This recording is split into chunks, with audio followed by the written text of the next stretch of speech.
Welcome to Law Subscribed. This is your dedicated news source for all things subscriptions and the law.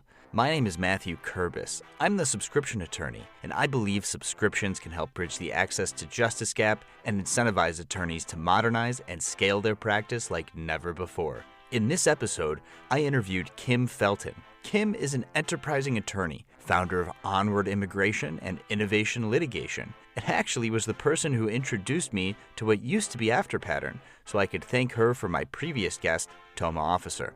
While she is the second Kim I've interviewed on the show, she is the first attorney I've met who is using the subscription model to serve immigration clients. The sponsor of this podcast is 650, a business and employment legal document automation tool. When you're not billing by the hour, efficiency matters, and 650 can help you scale your practice to get high-quality documents drafted in less time. You can get 10% off when you use the code LAWSUBSCRIBED at checkout in their document marketplace. For a 650 subscription, tell them that Law Subscribed sent you to get a 10% discount on your annual subscription. For me to make a personal introduction between you and 650, click the link in the show notes called Get Connected with 650 and enter your contact information. This podcast is for educational and entertainment purposes only, and nothing said is legal, ethical, or financial advice. Without further delay, here's the episode. Kim, thank you so much for joining me on Law Subscribed. Just to quickly tell my audience how we met, I heard you on a podcast because you've been making the rounds because you're doing some very cool things. And as I started to launch Law Subscribed in stealth mode on Twitter, there must have been something that made you want to follow me back and reach out. In part, I think because you're such a go-getter and so innovative when it comes to the legal profession, and the name of the podcast kind of speaks for itself. But then having heard you already be interviewed, I knew I had to have you on the show. So thank you so much for joining me. Can you please tell my audience a little bit more about yourself? Absolutely. Thank you for having me. So just to answer your question, what struck out to me is you followed me on Twitter and I saw the name and I was like, gee, I wonder who this is. I love connecting with people who are forward thinking and going into this area of law. So that's when I reached out and I said, I want to know who's behind this. My name is Kim Felton. You've never heard of me. But it's great. Here we are. Now I've heard of you. Now we've been speaking and it's been great. So my name is Kim Felton. I am an immigration attorney. I inadvertently fell into legal tech because of some personal experiences that I had. And I had decided to run a virtual law firm, which is how I ended up on the legal tech road because they kind of go hand in hand. And I didn't even think about it that way. Before I knew it, trying to figure out how to efficiently run a practice, I was learning about the tools needed to run the practice and the things that will and won't work, like the billable hour, and wanting to have a good work-life balance so that I can spend time with my kids was essential to me. And being able to dictate my own schedule was essential to me. Being able to take the clients I want to take was essential to me. So then I started to learn about subscription models. And I went to the ABA Tech Show in March 2021, and it put me on the road, fast track, to dive right into this. So I'm curious, was there anything specifically at the tech show that was on subscriptions, or was that more of you went in with that mentality and saw, here are the tools that I could use to help launch a subscription model? Sure. So at the time, business was really slow because of COVID. And I think that I was receiving unemployment because things were just dead. And so I wanted to go to the tech show, one, because I wanted to be able to learn how to expand my horizons, and two, because I have an interest in this. And so I scraped together some money and I paid for it and I went, and I'm so glad I did because the content was just fantastic. And there was a couple of sessions about subscription models, but it was a whole environment promoting the tools necessary and then how you can use them and how very few lawyers are using them. So it gives you an edge in the market, and it's really client focused. And so that's also something that is important to me, is being able to operate on the terms of the client. And, I was disillusioned with a lot of the way that I've seen practices run prior to going on this journey myself. And so learning about how I can also change that in a way that makes the client happy. It just inspired me. So before we even get into the subscription model, let's talk about your practice area and why you chose that area. Go ahead. Sure. So I fell into immigration completely accidentally. I was ending my first year of law school. I had just found out I was pregnant with my first son, and I was beginning an internship with the district attorney's office, which is what I've always wanted to do. That's why I went to law school. And then I found out it was not a good fit for me. And I did not know what I was going to do, because at that point, you have to make some decisions. Am I going to keep going on this track? Because this is pretty expensive. I'm having a baby. I need to know what I'm going to do with this degree. Do I actually hate practicing law, or do I just not like this area? And so I spoke with a mentor who told me about a local nonprofit that would be a great fit for me. And he told me that there was two ways to get there. It was through clinics. One of them was domestic violence. The other was immigration. Now, this was August of 2016. So this is before the Trump administration and before lots of massive changes came through. And I thought to myself, oh, immigration sounds happy, not knowing anything about it. But I reached out to the clinic professor thinking I would go in the spring, and like it was kismet. There was a spot that had just opened up because somebody had dropped. She said it was mine. 3 weeks later, I was sworn in with my hand on my growing belly and right in the appellate courtroom for the third department at New York. So from then on, it was love at first sight. Excellent. And then something changed, something happened, and it might be work-life balance related. And it spurred a decision that you had to make. Tell the audience a little bit more about what happened next. So there's a couple of things that changed. I tend to bite off more than I can chew. Well, I used to. And I always thought of myself as I can carry the weight of the world, and that's that. So I decided I was going to take the bar exam early while still in school, while raising a 1-year-old. And I did a program called the Pro Bono Scholars. So there was 12 of us who were taking the bar while the rest of my class was still, taking classes and not even thinking about bar prep yet. I did not pass by mere points, and it was very disappointing. And so I was getting bigger and bigger by the day, and I didn't have a job lined up. And obviously, when you're walking into interviews, despite everything being promising on the phone call, they like your resume, their eyes fall down to your pregnant stomach, and then suddenly they're going in a different direction. I did find a position when I was 30 weeks pregnant, and things seemed to be looking up and they were promising. But then that turned into a very negative experience as soon as I came back from having the baby. It was like I was set up to fail. And I was being told that I had to put my kids to bed and drive 45 minutes back to the office because just working at my kitchen table was not good enough, or, being shamed for having to leave before 5:30 because my kids, I want to switch daycare pickup with my husband. He was carrying all of that, and it's just not fair. And I felt so much pressure to try and live this lifestyle that I didn't like and that I didn't want because I was worried how it would damage my career. Mm-hmm. Ultimately, I was fired 4 weeks after returning from having a baby. And I think it was designed that way, personally. They had been advertising for someone to come into the position already when I came back. I didn't know that. And the conditions were getting harder and harder to tolerate. So then one Friday afternoon, I was swiftly dismissed, and, I had to figure something out. And I didn't take the bar because I had just had a baby, and that was the agreement. I was going to take it that summer.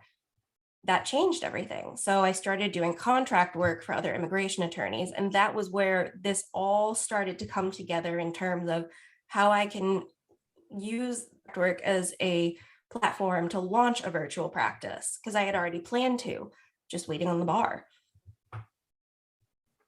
So, and, things, haven't, improved, and it's all, well, the situation you went through was terrible and shouldn't have happened in the first place.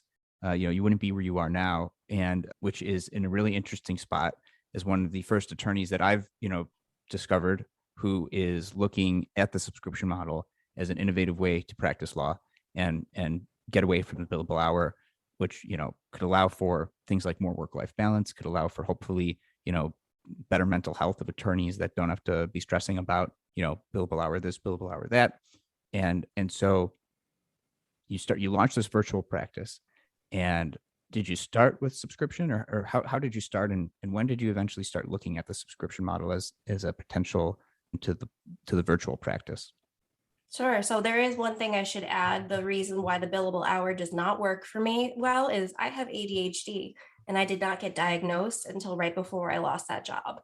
So all this time I had been struggling, and keeping track of my time was a nightmare for me because you forget a lot of things. And there's something called time blindness. So you don't even realize how long it's taking you to do something, because the concept of 10 to 15 minutes, it doesn't match up what it actually is. So when I learned that I could charge flat fees, I was like, oh my God, I can escape this horrid practice of incremental billing. So it was just at the time, it was just looking at flat fees because that was a primary amount of, let me restart that. That was a majority of what a lot of practitioners were doing that I was talking with. But it was actually on my mind about the subscription billing because I had noticed a few services that do that for immigration, but they're not law firms. It's when I went to Tech Show that I saw that it was working for other practice areas. And I started wondering how it could work for immigration. Because there's been a lot of talk amongst the practitioners in the community that this can't work for immigration, that there's ethical issues. There's issues with, representation becoming an issue with the court. But I think it's not being looked at in the totality of the circumstances, because I see people asking about it in the groups, but just not sure how to pursue it.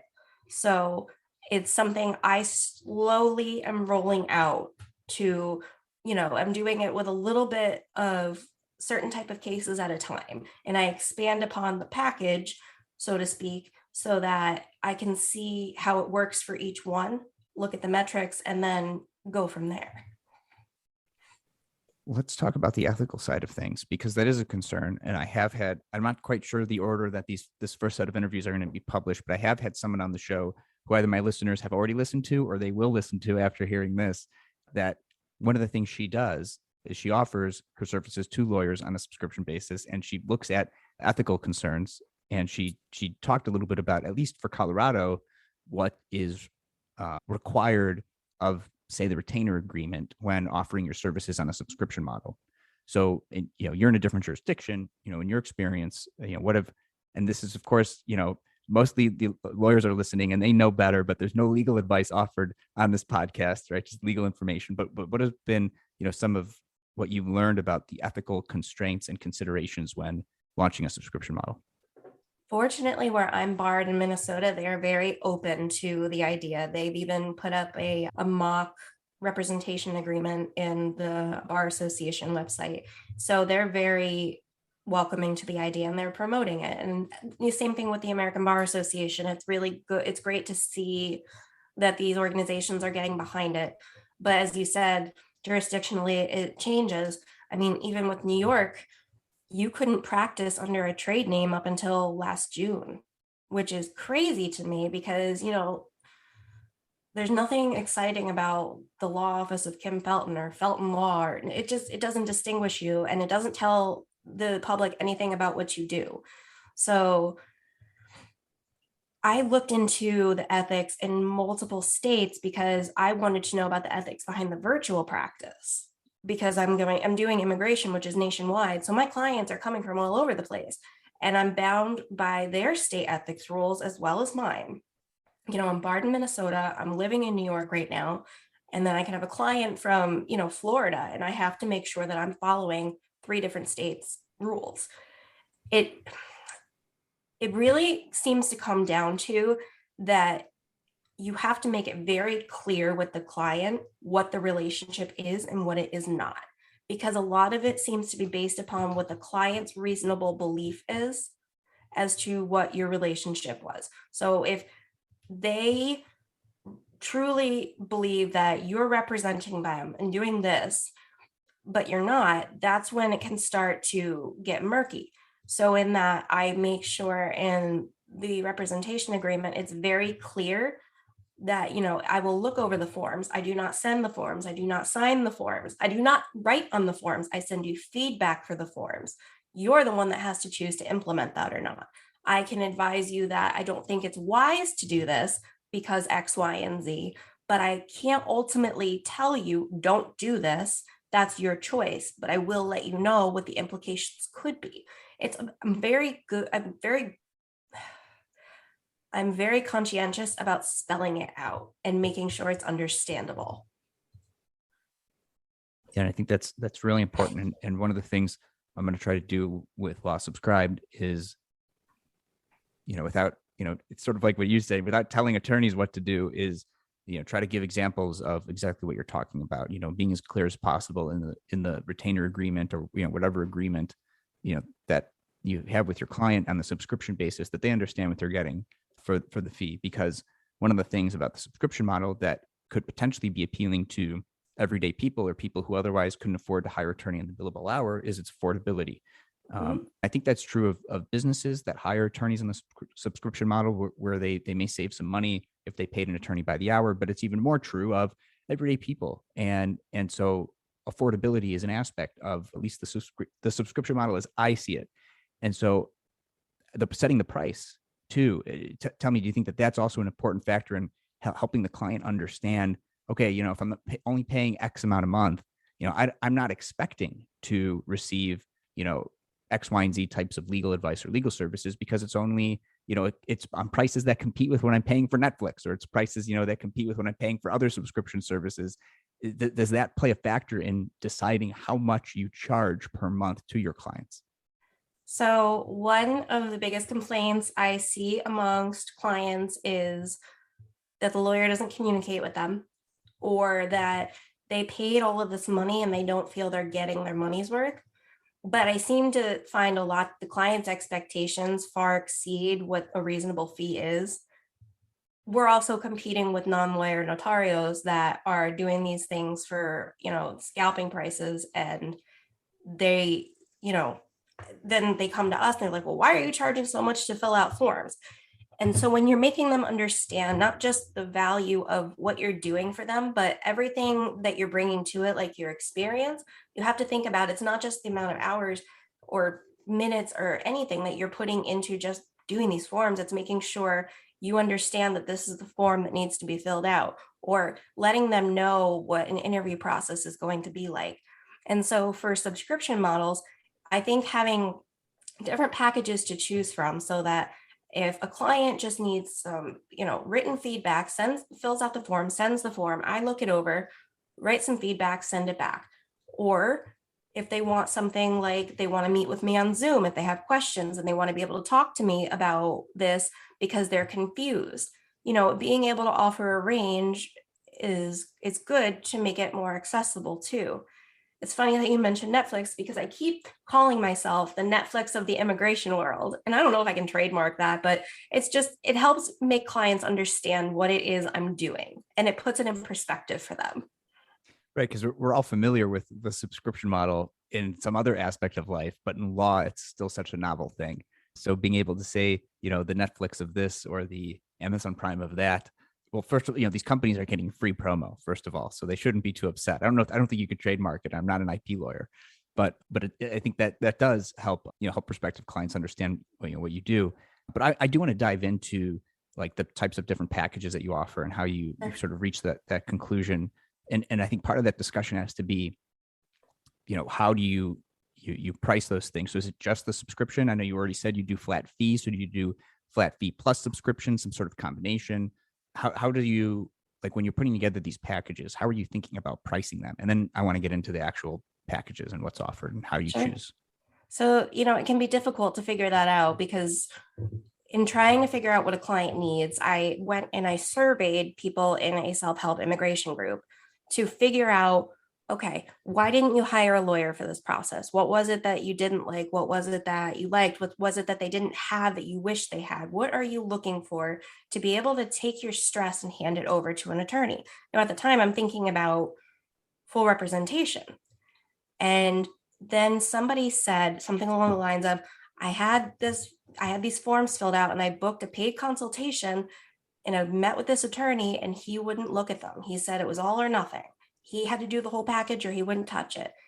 Attorneys are risk averse.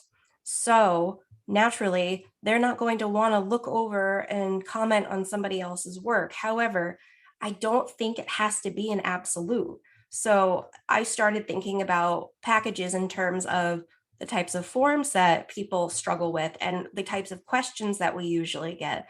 And, the basic package, it only includes certain forms because other forms like for asylum or Violence Against Women Act for abuse victims, those are complicated. And it's not as simple as doing an I-130 to petition for an alien relative. So it takes longer, it takes more expertise. So dividing it up that way is helpful and making sure that each package, there's the terms and conditions and what is and isn't included. They have to acknowledge it 3 times before they book the package. So I'm still primarily flat fees because I'm rolling this out slowly to see what kind of response I get. I guess I want to say it's almost like I'm in the beta process. But being able to do add-ons. So these cases are taking a long time to process. So it could even work for full representation. You could do monthly fees for a consular process case that takes 24 months right now, because the clients are going to ask you every month, what's going on with my case? What's going on with my case? How come we haven't heard anything? And you do spend time getting back to them, explaining to them, even if you're explaining the same thing over and over, it's an anxiety issue. It's their life on the line and they want to know. And I think they feel better just by reaching out, feeling like they're doing something proactive. And so attorneys might be less bitter about it, about having to answer the same questions over and over, if it was built into the fee. And so you have to think about, for each case, how much time am I spending doing this task? How can I bill it out so that I'm not getting a whole ton of money up front that I'm going to end up having to give back? Or how can I do this so that a client that wouldn't normally sign with me sees this as an attractive option and then it works for both of us? So you mentioned something there that that perked up my ears and like perked up some others. And you said you still have to track your time, but you don't mean like in the billable hour way. You just have to be conscious of the time you're spending so that you can properly price or adjust or change the subscription or flat fee down the road. That's what you mean, right? Systems are so important. Systems and automation. I mean, that's a whole nother podcast that I did, but that's what it comes down to, is the efficiency of the process. Because if you tighten it up really well, you're not going to be spending an enormous amount of time on it. You might at first, because if you're learning something, but you're not going to be dreading it or thinking about it in terms of like, oh, well, did I spend an hour on this or 15 minutes on this? No, I shot out this email, I reviewed this form, I typed this up, it seemed to wrap up within an hour. It's a guesstimate. It's being aware of your pace and your environmental factors. Because like I said, I have ADHD. It doesn't take much to distract me, especially if my kids are home. It's a nightmare to try to work with my kids at home because noises or, yelling, hitting, fighting, whatever they do with little boys, it will draw my attention away. And then I'm sitting down and standing up and starting the same process over and over again, but not getting any further. But once I have a system, it makes it a lot easier to see where I left off. I can automate things so that I don't have to do those over and over, and being able to document it so that I can pass it along to staff down the road it's really how I think a model like this could thrive. Yeah. And I mean, just to take a brief aside, as a brother with a younger brother, I would just like to apologize on behalf of all brothers who fight to their mothers and to their parents. I know it doesn't make up for it, but we apologize on behalf of all brothers. Oh, well, it's appreciated. But yeah. My oldest is a great big brother. He's going to be 5. My youngest is going to be 3. They're 23 months apart. So, they're at that age. And I have a younger sister. We were 7 years apart though, so it was different. Yeah. And I know that we wrestled, but it was nothing like my boys do. They'll go hug each other and they'll end up just rolling around on the floor at that point. Well, kids, they're still manipulative and they don't want their parents to really be mad at them. So they'll find a way to make it up at the end. Yeah, I got my money's worth with my son. He definitely paid attention when he was in utero. Yeah. Yeah. Two of you went to law school. Yeah. When I went solo, I pivoted from mostly litigation to a transactional-only practice. I did not have a database of documents to automate. That's why a business and employment legal document database and automation tool like 650 is super useful. I can rely on the quality of the documents in 650's database since they're putting excellent legal minds to work curating and updating their documents and automations over time. When you're not billing by the hour, outsourcing and efficiency matters, and 650 can help you scale your practice to get high-quality documents drafted in less time. Use the code LAWSubscribed at 650.com and when being onboarded to get 10% off. If you're not a business and employment attorney, or you have your own documents that you'd prefer to use, then my next sponsor, Gavel, is the automation tool for you. Gavel allows you to build shareable, client-facing workflow and document automations. In other words, Gavel helps you create a legal practice where attorneys can monetize the value they bring clients in productized form at scale via subscriptions and flat fees. Use the code LAWSubscribed at gavel.io to get 10% off an annual subscription. There's no one right way to automate and scale your practice, but with one or both of my sponsors, 650 and Gavel, you can take your subscription law firm to the next level. Links to both in the show notes. Now back to the show. So back to the packages though, like how do you decide, what's worth more, right? And like, how do you actually get the clients to limit it? So if they're only paying for the looking over the forms package tier, you're calling it packages. Some other attorneys will call it different tiered levels, because you're paying more based on the more stuff that you're getting, to cut off, the Zoom option for one, but then if they're paying a little more, they get the Zoom. Yep. How do you come to that decision and how do you enforce it with your clients? And then of course, do you give them the option to, hey, we can hop on a Zoom, but it's only, X amount more per month or whatever it is. It's an add-on. It's a la carte. So if they want to have the access to that Zoom, they just do the add-on. It can be a 30-minute call for, $25 or something along those lines. That's just a general guesstimate. When it comes to figuring out what goes into the packages, you have to think about it in a way that it makes sense. So you're going to have the base package. They're still going to get what they need out of it. But if they don't want the extras, like if they don't want to talk to me on a call, if they don't think that's necessary, if they just want to know how their forms look, that's a good option. It's affordable. It's super, super affordable. And then you go up from there and showing the difference between each package. I haven't, like I said, this is still in the beta phase. So I'm still really trying to get this out there, and because clients have not heard of this. So trying to make sure it's known, people will come to me and automatically assume it's all or nothing. And then I'm trying to get the word out, like, no, things are changing. I'm going into my second year now. I just ended the first year of practice, and I really want to shift towards this model where, yes, of course, I'll give you full representation, but this is really where you can find the bread and butter of the practice. And something that we talked about on our pre-show conversation is I believe you called this monetizing clients you normally wouldn't bring in, right? Yeah. Yep. And so what was it that led you to that conclusion? And something else you talked about was looking for areas of serious need in between limited scope and full representation, which is also something that's a unique thing I've heard, doing this project that I'd like you to talk a little bit more about. Sure. That all kind of sparked from thinking about a virtual practice, because it used to be where I didn't even think about I could have my law office on the laptop. And then it was after I graduated law school, and I had heard that up north in New York, like way north, we're talking like Dannemora, between Albany and the Canadian border. The problem is there's not a lot of immigration attorneys out in that area. And then, there's still Western New York. There's a whole bunch of rural areas. You've got general practitioners, and these general practitioners are older, and that is dying out. Everybody I know coming out of law school is starting to go into a niche subject, or at least focused on one area. And I don't think that anybody who does immigration should just do general practice because it's far too complex. So thinking about, wow, there are these people near the Canadian border that don't have representation. That's a border just as much as the US-Mexico border is. And how do they get access to that? It's not like they can drive. Some of them don't even have a license or a car. And so that's when I started thinking about the virtual practice model, because thinking about the access to justice issue there, that's going to really start to come to crisis levels within the next decade, it alarmed me.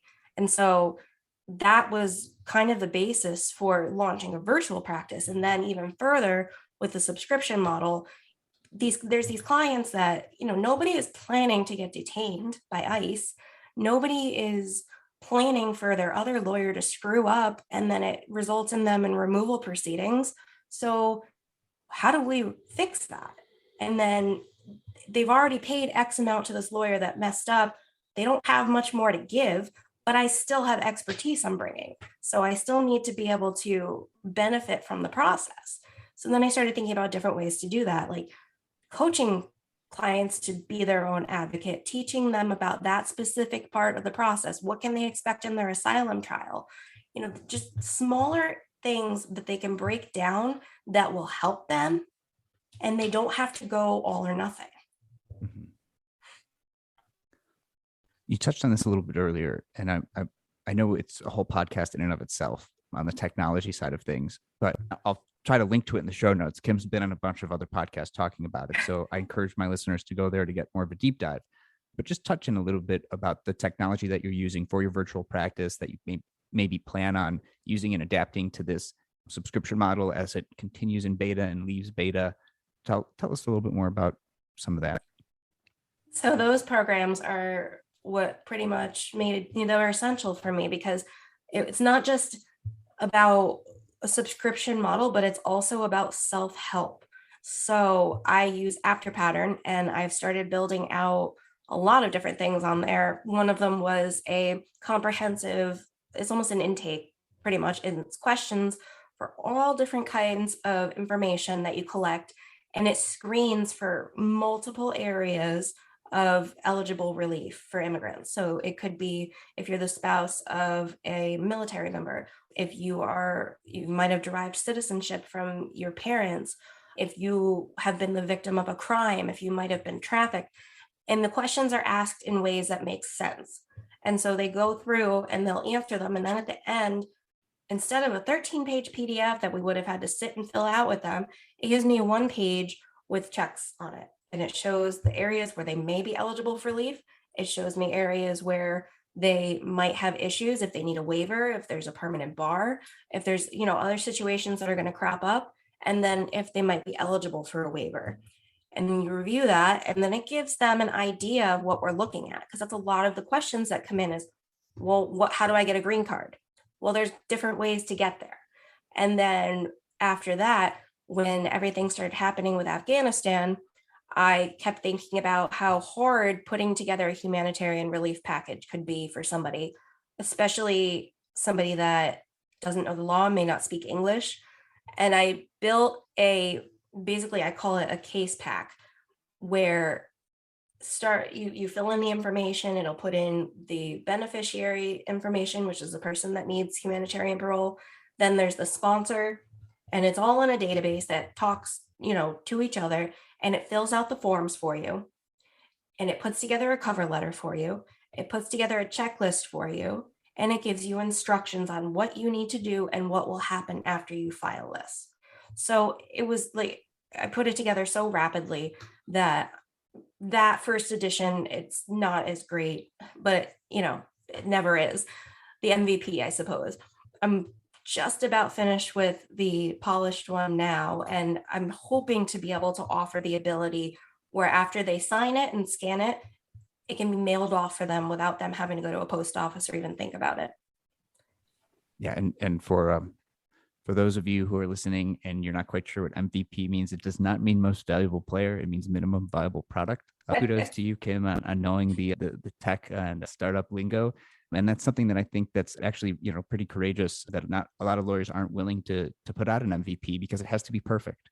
But the reality is it doesn't have to be. And these people are not going to get the help that they got with the MVP that you put out. They're not going to get any help, even close to that. And you'll improve on it as you go. And I think that, your willingness to do that, is really important. And other attorneys could look to that and learn from that. And then with programs and, like After Pattern, you don't need to reinvent the wheel every time. You don't need to start from scratch every time. And and since you're not billing by the hour, you're not incentivized to, right? So you could just you put that together. You don't have to make that form, again. You don't have to sit there and go through everything with them. The client fills it out, and then you can improve upon it. And then that improves upon it for all future clients that will fill out whatever you're putting together on After Pattern, right? Yeah. So what's great is I finally started working with the databases. And so what's great with this is that with the second one that I've built, the second version, it makes it so they don't have to keep inputting the same information over and over, which is why I created databases for the person that needs humanitarian parole. If there's a sponsor, there's different scenarios where there's somebody else preparing the petition. There's an interpreter. There is somebody who is a co-sponsor, or the person that needs humanitarian parole is sponsoring themselves. So that can get really confusing. And right behind my laptop is actually sticky notes on a wall and a diagram that I put together to try to figure it out, because I have spent a lot of time on this polished product, and some of it was hyper focused. I got just drawn right in, figuring out what I could do. But what's great about it is it's made me think about other ways to do this with other cases.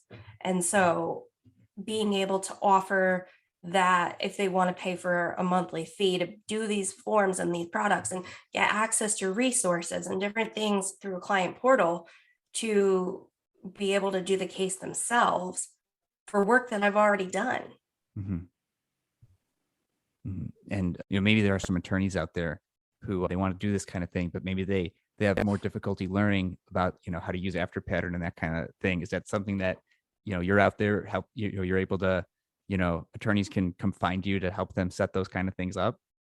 Oh, absolutely. After Pattern was what introduced me to coding. So I'm starting to learn that, very basic, but I really like seeing how you can take this unreadable sheet of formulas and functions and then make something out of it. And so After Patterns what introduced me. So absolutely, I'm more than happy to help. But I also think that with systems like After Pattern, it empowers other people to learn themselves. Mm-hmm. And I think coding is going to be something that a lot of lawyers are going to need to know as we go forward, because we're in a digital age. And so it's kind of hard to expand your practice area if you're just restricted to the main products, like, a practice management system, email. There's so much more that you can do, like connect them all with Zapier. Mm-hmm. So, that's got coding involved in it. So I think my point of this is don't be as intimidated, just kind of dive in and play around too. You're not hurting anything. Yeah. And as a fellow, tech forward attorney, I really appreciate your comment on the sticky notes, because sometimes just having a good whiteboard session or some sticky notes, it still is a good way to help organize thoughts that while I love using technology and even digital, whiteboards, it's just, there's just still something about that tactile, learning process and figuring and sorting things out that really helps. So we're not saying abandon all, tactile type planning, but it's time to, to learn a little bit about coding, maybe not become a full-fledged coder or some low code, tools. And it's a lot of it's if this, then that logical flow that attorneys should, absolutely, they should be able to figure out, even just to converse with somebody like you or someone else who could help them, dive deeper. I agree. It's definitely worth, learning a little bit more. So as we sort of get towards the end, I just have a few more questions for you. Sure. And one of them is, and I'm not sure we didn't, really talk about this before the show, but I'm curious, your thoughts on it, if you have any. And that is, when you are more deep into the subscription model, how do you keep people subscribed? So certainly, they have a case, so they have more form, but when that's over, or even during that process, have you thought about any incentives or any reason why clients will stay subscribed even after they've gotten their, maybe what they initially came for. Like, for example, I really want to watch The Mandalorian, so I'm only going to buy, Disney Plus for 1 month. I'm just going to binge The Mandalorian in a month, and then I'm going to unsubscribe. So how do you avoid that kind of thing with the subscription model as you've been maybe thinking about this more and more? I hope they're like me and forget that they subscribe to something. I'm just kidding. Well, hold on. Yeah, You joke, but the thing is, it is a little bit like the gym membership in a way, in that you subscribe to go to the gym, and the gym can possibly fit everyone who is paying, that monthly fee if they were to all show up at the same time. But the equipment is there, and the space is there when you want to go to the gym and use it, right? So this goes back to the ethical side of things too, because there's some people that argue, well, you're getting paid, but you're not doing the work you're getting paid for. Well, no, getting paid to make myself available, to make my expertise available, to make my resources available. It's up to them whether or not they want to use them.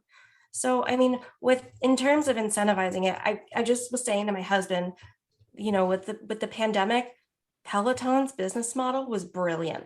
Sell them the equipment and then keep them paying to use the equipment. I was like, oh my God, like, I mean, I know that we do that, but just seeing it on a bike is crazy to me. So I don't expect people to say subscribe beyond what they need that for in their process, but I do think they'll come back because immigration is a multi-step process. If they want to stay subscribed in the meantime and start getting things ready for the next part of their process or learn about it, great. But I welcome them to come back too. If they're ready to pause it, come back and see what's going on. I'm happy to speak with them about what the different benefits are of keeping the account versus deleting, because if you delete, then it's all gone. There's nothing to be done about that. But if you keep it, then you have access to the information you've already input. So it's still a work in progress. I'm thinking about that because I want to get a few people involved and then measure metrics from there and figure out troubleshooting and figuring out, well, how could I make this better? Or they wanted to fill out the form, and then as soon as they were done with that, they canceled. What can I do to keep them around until the decision? What if they get an RFE? What if they have to appeal? Offering stuff like that, because those are services that, attorneys usually are needed for. But I like the idea that if it's too complex, they'll get a discount on moving over to full representation. Right. So the opportunity for a discount is a potential thing. And before I lose out on, before we get too far away from it, and bear with me, audience, because I am a relatively new dad, though dad jokes are not something that are new to me, but now I actually can make these jokes. So, and I don't know if we could patent this one either, but Peloton model, the Peloton model, right? Of subscriptions. So called it. There you go. There you go.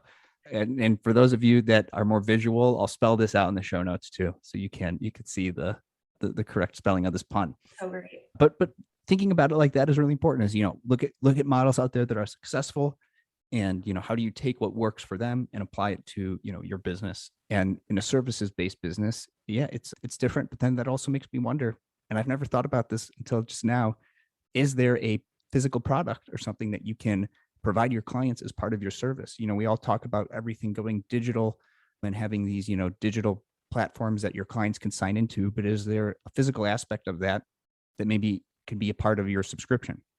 And I don't know, but I think there's an interesting, you could think about maybe ways that you can put something together, whether it's a piece of technology or something that you give to your client in addition to, something else when they sign up, like the Peloton model that I'm talking about. Yeah. So, but in the meantime, just offering a discount to additional services needed, as long as they may stay a subscriber. I think that that is definitely what I'm talking about when I'm talking about incentivizing people to stay subscribed. And there's a lot more to talk about. And that's one of the big things that I want to unpack at Law Subscribed is how do you keep people subscribed? How do you build incentives? So that's an excellent one. One of the last things I want to touch on with you is you wrote this article on Above the Law, a better way how motherhood changed my perspective of the legal field and what I'm doing to change it. And I'm going to link to it in the show notes. It's a really good article. I've had another guest on that has a similar article about her experience and how the what I call the legacy model of law just doesn't work for women and especially mothers. And then there's a question of whether or not it should. ABA data has shown, at least from 2021 data in the profession, has shown that the legacy model has failed women. They failed attorneys of color. More women are going to law school than men now, but only 20% are actually in leadership positions at firms. So the legacy model doesn't work. And there's a few different ways to look at it. One is that it should work, and it should be more inclusive to women and attorneys of color. And I absolutely agree with that. But on the other side is it's not working. And so what can attorneys of color do to sort of get the power back and like you've done, launch a virtual law firm, look at the flat fee, look at the subscription model, look at alternative billing arrangements, not be stuck in, trapped by dogma that these old law firms, these legacy law firms are.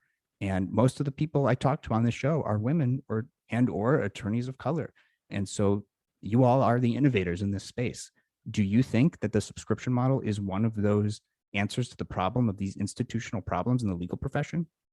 Absolutely, because this profession was never meant to include us. And I say that in my article, we were never meant to be included. And so the last time I pulled data was when I started doing my contract work and making a website for it, which is innovationlitigation.com. But in 2019, the statistics I looked at, it was around 70% of women exit the legal profession before they hit the 10-year mark. That is alarming. That's because of burnout. That's because of the failure to go up on the ladder. Because you said the leadership positions are what, 23%? That's 20, insane, yeah, to me. So we have to force our way into this space, and we need to force our way in on our terms. And I really think that subscription model, flat fees, it all has its benefits, but especially with a subscription model, you get so much of your life back, and you're not focused on making a partner happy or making them money. And you're not worried about being judged if you need to go take your kid to urgent care. Yeah. And nobody should be, mother or father or whatever their situation, and in any job, let alone the legal profession. But the legal profession has been very bad when it comes to that in terms of being understanding. And a lot of that comes down to, well, you could be billing your time. Yep. And it seems to be that it's indoctrinated into the people that accept it. So it just keeps going. This could die out when, some of the older generations exit the profession within the next decade or so, but it won't, because other people were taught that. Mm-hmm. Yeah. And maybe, the people that start these firms that are billing in an innovative way, like yourself, maybe just the solo practitioner or the small firm model works for that, and that's great. And maybe they grow into the next, big firm. I think for a time, there's such a blue ocean of people that are not receiving legal services and need them, that it's not going to interrupt the legacy model, because those people would never have hired those firms anyway. Right. But over time, I think it will be disrupted. Yeah, we're disrupting, and it's kind of like through the back door. Yeah. And with that, I have one final question for you, Kim, and that is a hot dog a sandwich, and why? Oh, God, no. Why? Why not? That is the weirdest question I've ever been asked. That's something, I feel like that's something my son would ask me. Because my son eats hot dogs without buns. He'll eat them cold. That is not a sandwich. Okay, so a single individual hot dog, but a hot dog on a bun, is that a sandwich? I actually had to do an exercise in law school and argue about whether or not a pita pocket was a sandwich. This was in my intro to lawyering class, like the very beginning of law school.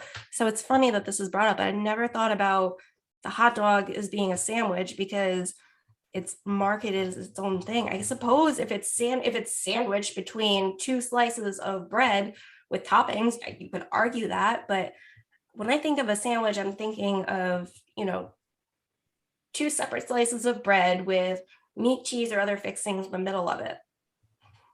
Okay, so a hot dog in a bun, not a sandwich. But if you rip that bun in half, sandwich. Yeah, I would say that.